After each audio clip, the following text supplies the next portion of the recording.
Okay, good afternoon, ladies and gentlemen, and welcome to the Australia Pavilion here at COP30, where the high-level panel for a sustainable ocean economy, also known as the Ocean Panel, is hosting this session, Making Waves from Unoc to COP31, Oceans of Collaboration. My name is Tom Pickerel. As well as being the Global Director of the Ocean Programme at the World Resources Institute, I'm also the head of the Secretariat for the Ocean Panel, and it is my privilege to welcome you all here today. For those of you who are unfamiliar with the Ocean Panel is a unique collaboration of 19 world leaders. Yesterday, Brazil joined the Ocean Panel. World leaders united by a vision for a sustainable ocean economy where production, protection, and prosperity go hand in hand, safeguarding ocean health while enabling sustainable use and equitable economic growth. So, very admirable goals. As you all know, the ocean is deeply connected. It's a living system that binds coastal borders, cultures, and communities. And the Ocean Panel and WRI are committed to fostering inclusive cross-border partnerships to sustainably manage 100% of national waters. And we also want to advance shared stewardship that addresses climate change, protects biodiversity, and supports resilient coastal communities.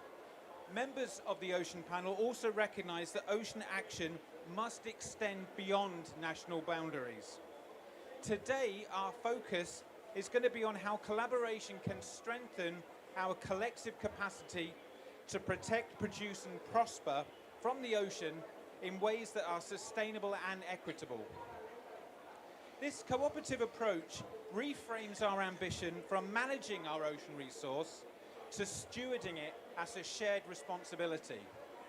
Accordingly, today we're going to explore how ocean-based climate solutions can be scaled through equitable partnership, shared stewardship, and shared responsibility. One important element of all these discussions is the integration of indigenous and local knowledge systems. And to have this talk today, I am absolutely delighted to introduce a fantastic set of distinguished panelists who are going to join us to explore how collaboration can turn ambition into action for both climate, communities and ocean health.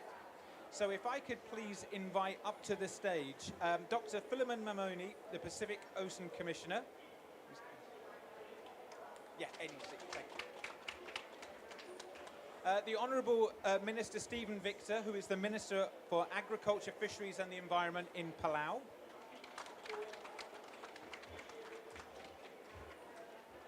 Ingrid Lundberg, who's from the Ministry of Climate Change and Energy in Australia.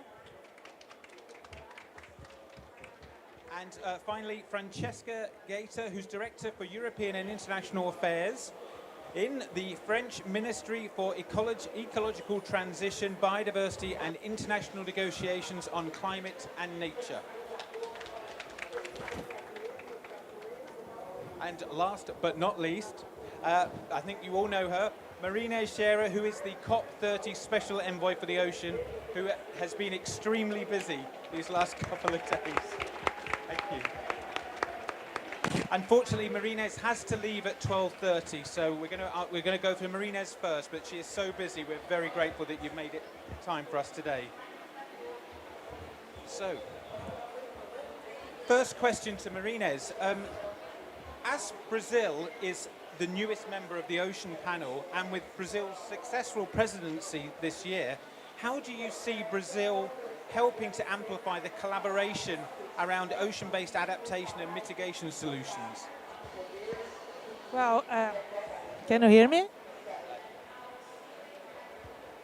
Hello. Yeah, well, Brazil is has been doing a lot of work in elevating ocean and ocean-based solutions for climate crisis. So we put in our NDCs some solutions like the protection, restoration protection, mangrove, restoration protection, coral reefs, and marine protected areas, and marine special planning and integrated coastal zone management. So, and we did. We put all these solutions as well together with the blue package. That's the plan to accelerate solutions that we are delivering at COP30. That's results of the activation group of the Objective 7 that's related to restore and protect coastal ecosystems and the ocean. So we are leading by the example, and not just, as I always said, we cannot just say, oh, we have to do this and that. We have to show that we are doing that too. So I think these solutions that Brazil brings to the table, they can be replicated, that they can be used by other countries too, and from local things to the global arena. So, and the blue package reflects that. We have solutions there that can be done and are done by local communities, like restoring mangroves or restoring coral reefs, and they are doing it by these locally managed marine protected areas, for instance. We have solutions there that are done by the regions or by the countries, like marine special planning or the sustainable ocean plan, like Brazil is committed to as well, that includes all these strategies. And we have there, and we are aiming to, and happy that we have next year to be enforced the BBNJ agreement. So it goes from local to global. There are a lot of solutions that we can replicate, and we are, the blue package, it's a portfolio of solutions. If any country, any community, any organization wants to do something for the ocean and based on the ocean, it's just a matter of going there, having a look, and say, wow, I can contribute, I can do something for this initiative, I can help with this solution. And so we are all unified in this idea of the solutions. And as I was saying, COP, having a big mutirão for the ocean. That's the blue mutirão. Great, thank you very much. I'm now going to turn to Ingrid from Australia. Australia has recently brought together your Pacific colleagues at the Talanoa in Sydney, and from these conversations and looking ahead to COP30, whoever hosts it, what does building strong Pacific partnerships mean for Australia's climate and ocean priorities and Australia's vision for a resilient, sustainable blue Pacific?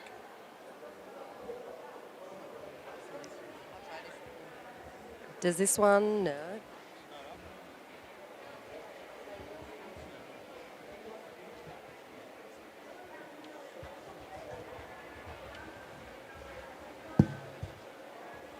Amazing. Thank you. Oh, that's really on.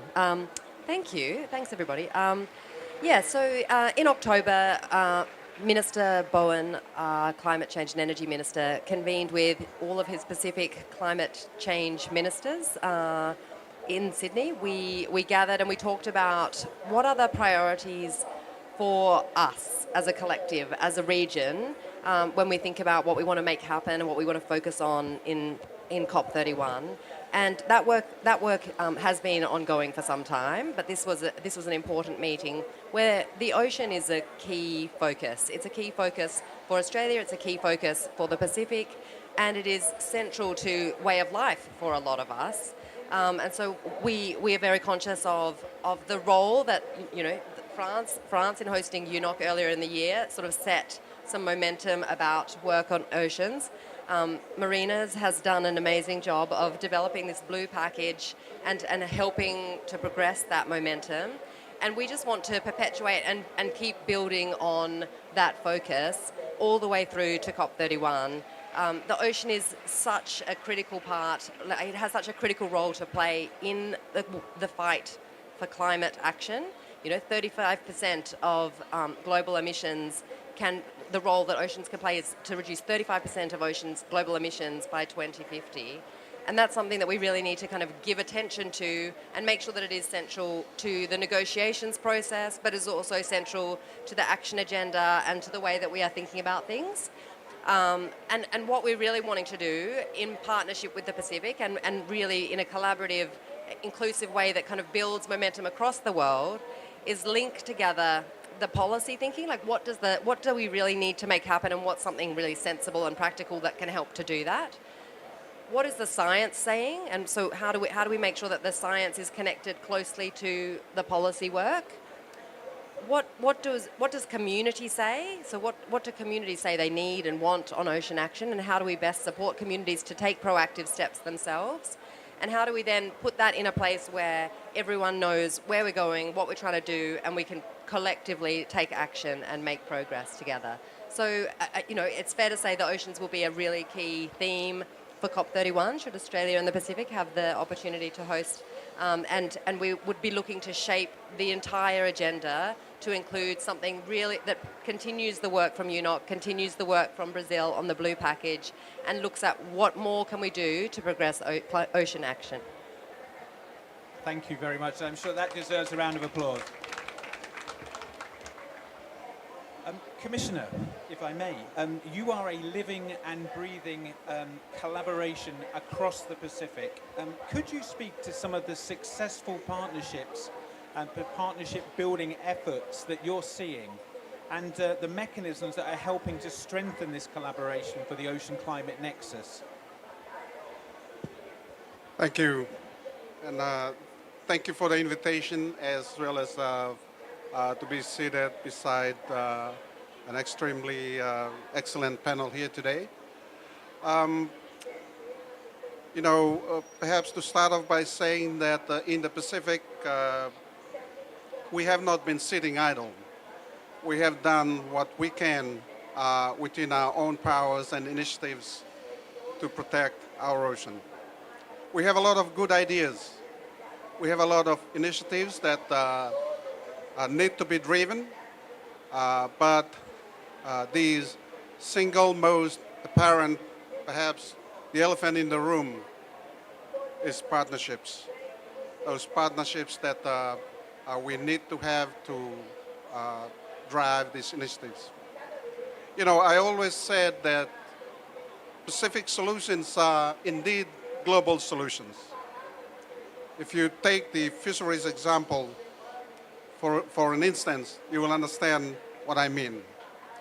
The work that the Pacific does to secure the health of the 4 main stocks of tuna, providing nutrition for communities across the globe, and food security for communities across the globe.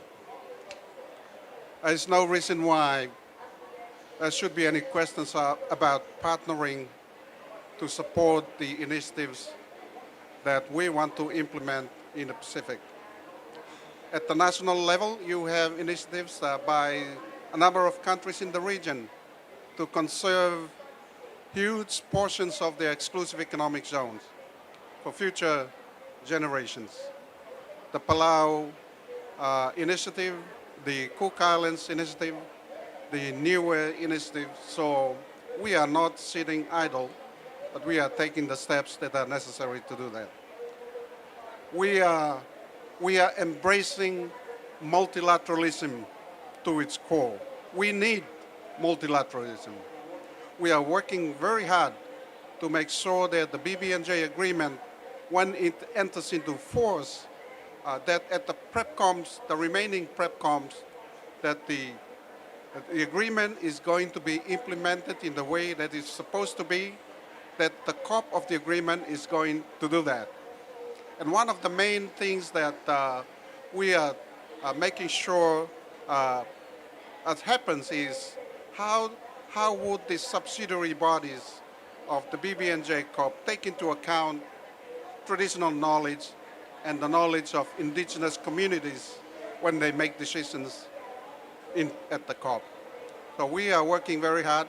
We are hoping very, very extremely important that the plastics negotiation resume next year so that we can have a framework that addresses the full life cycle of plastics and provides for an adequate means of implementation so that we in the Pacific, usually at the end of the supply line, left holding the bag. This cannot continue. This must stop. Organizations like the WTO must take the necessary steps to make sure that trade is not only a purveyor of plastics, but that they find solutions to those issues. We are here today because we want to retain our 1.5 degrees target. We've been working very hard to retain that 1.5 degree target. The trajectory is not looking very good, but let's not give up. And we thank Australia for the leadership and the proposal for a Pacific Australia COP. And I thank Brazil for taking these steps on ocean. I think those are really good steps that should be embraced and steps in the right direction.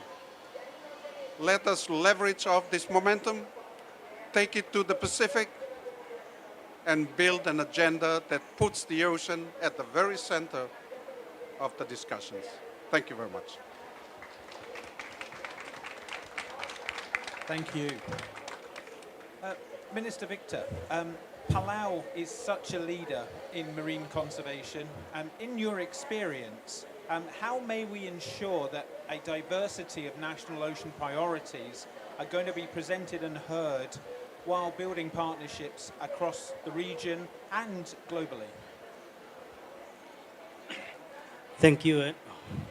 And Palau, as co-chair of the high-level panel on oceans, we welcome Brazil for joining the high-level panel. And rather than speak on national priorities, I'd like to focus on how do we ensure that ocean is prioritized in these conversations, particularly at the UNFCCC process. We're at the COP, and I think it was only in COP26 that we formally recognized the role of oceans, but the science has been very clear that ocean provides about 30% of climate solutions. Yet it is not something that is in the agenda. We were very happy to see Brazil put out the Blue NDC Challenge. However, since being in Belém, I've only heard of the Blue NDC Challenge once today. It's not something that we hear in the halls of these conversations. And so I hope that we can continue to elevate that. And since the envoy for the ocean for COP30 is in the panel, I would encourage that we also ensure that the ocean is mentioned in the multi-route decision, because it's quite critical that we recognize that within the outcome of COP30. So as someone who comes from ocean, we feel that we often need to raise awareness about a space that is a shared space. High seas account for 60% of the ocean. So countries who control parts of the ocean only control 40%. So it is a shared responsibility that requires a shared leadership to ensure that what we do at the national level can be translated to and beyond our national jurisdiction. So we are very happy to see that the BBNJ Treaty has come into force, and we look forward to the first COP on BBNJ, where we begin to really put 60% of the ocean under some form of management. Because ocean feed the world. The political boundaries that we put in the ocean are not respected by the fish, by the biodiversity, and more so by countries who come and fish within our waters. or go to the high seas and not being held accountable. So to me, it is quite critical to, in order to ensure that what we do nationally have an impact on biodiversity and on the ocean, we need to do more beyond our national borders. And we need to bring every actors and every stakeholders into the conversation. Collaboration and partnership is the only way that we can ensure that we safeguard the future of the ocean. Because safeguarding the future of the ocean is safeguarding the future of our planet and the future of our children. Thank you. Thank you. And that really leads on nicely to Francesco. As we move from the successful United Nations Ocean Conference in Nice in the summer into the next phase of climate negotiations, what mechanisms do you see as the most effective for ensuring that ocean outcomes, including commitments on biodiversity, blue economies and equity, are embedded in the UNFCCC's formal work streams rather than, as we've seen, remaining siloed within ocean-specific fora? Yes, thank you very much. I would start with thank you for the invitation. In reality, it was my minister invited here, but we are in a very clear moment for the negotiation and she's in some bilateral meetings, so I represent her. But she's very sensible to this issue. The question is very complicated, thank you for asking me, but very interesting. In the sense that we have the impression that there are silos amongst the discussion on climate-related issues and what we do here in the climate COP. To try to answer to these questions, I would try to make a step back to what Unoc tried to achieve at that time in Nice. There were three priorities in the Unoc. There were, first of all, science, the second was governance, the third was finance. And when we organized Unoc on the basis of the three priorities I mentioned, we discovered that we were talking climate, we were talking biodiversity, etc., etc. Scientists coming for 3 days in Nice discussing the related issues for the ocean. We're discussing how the ocean is impacted by climate change and how biodiversity is impacted by acidification of oceans. And how finance can be work on nature-based solution, trying to merge the solutions to the climate change and the biodiversity loss. It was very amazing for us. And we understood that at the end of the day, choosing these three priorities, we were just dealing with crossroads, and ocean is a crossroads for us. Now, if we try to see how COP are dealing with the ocean issues, what we see that in the recent COPs, we always have some days devoted to the oceans, the thematic days, where we try to discuss on how we can prevent risk for instance, coastal cities from the ocean, how we can protect biodiversity, how can we avoid impact on climate change. But then it is just discussions. And I think the first elements that can help us to go a bit further is how we can include ocean-related issues in the seas. That's a complicated matter, but I see some step forwards, in fact. The first, the European NDC, for the first time this year, includes a paragraph on oceans. That's the first time. And that's interesting. It comes from the results of Unoc, where all the European countries participated. France has a very small NDC related to overseas territories, but the mainland France NDC is in the European NDCs. The second point is what we try to do, and the ministers mentioned it, what we call the Blue NDC challenges. This is an initiative, and Australia is a part of it, and thank you for that, where we try to ask to all the voluntary countries, we are now quite 20 countries involved, to include in the national climate strategies the ocean and the issues related to oceans, in order that when we think climate, we think ocean at the same time. And the third, we support what the Ocean Panel is doing with the civil society to aim at a blue package within the action, the action agenda under the COP, and to have a series of concrete measures by 2028 in order to cross climate issues and ocean issues. So my impression is that even if it's not perfect at the time, but we are improving the discussions in order to have a common process between ocean and climate at the COPs.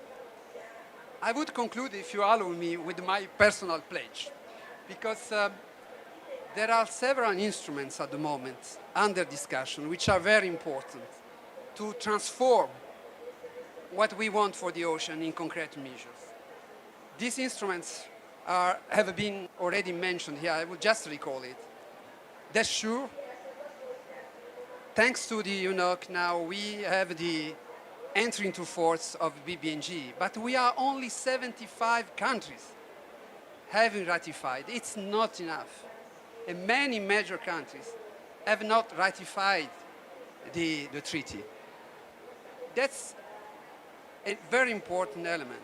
The fact that now the treaty is in force and we can organize, as the minister said, the first COP, it doesn't mean that it's an effective treaty if the major countries, all the countries, have not ratified this treaty.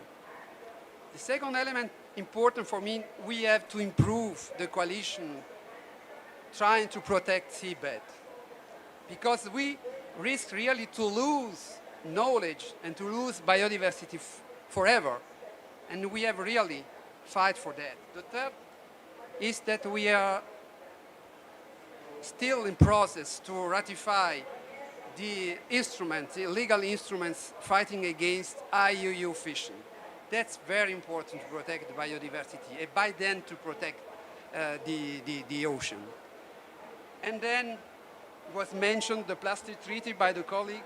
This is also a process ongoing, which has not been at the moment concluded, and we have to conclude by 2026. And I would conclude with the deception that we had with the discussion under IMO on how we reduce shipping emissions. These are, for me, a very fantastic set of issues to deal with, in particular in COP31, and I hope that Australia can take it on board and make it a success for the ocean in the COP31. Thank you for that. Thank you. And unfortunately, Marines has to head off, but thank you so much for joining us for this session.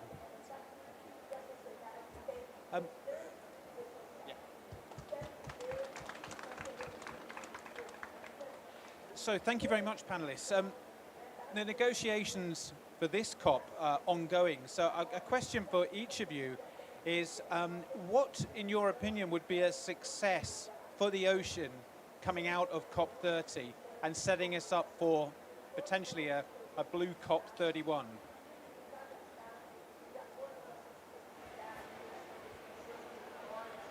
Well, as I mentioned earlier, just even getting ocean mentioned in the Muchira decision is the first thing we need. Other than that, there's really no agenda items within the key priorities that talks about ocean. But how do we then look at, let's say, adaptation? Because the ocean that sustain and define our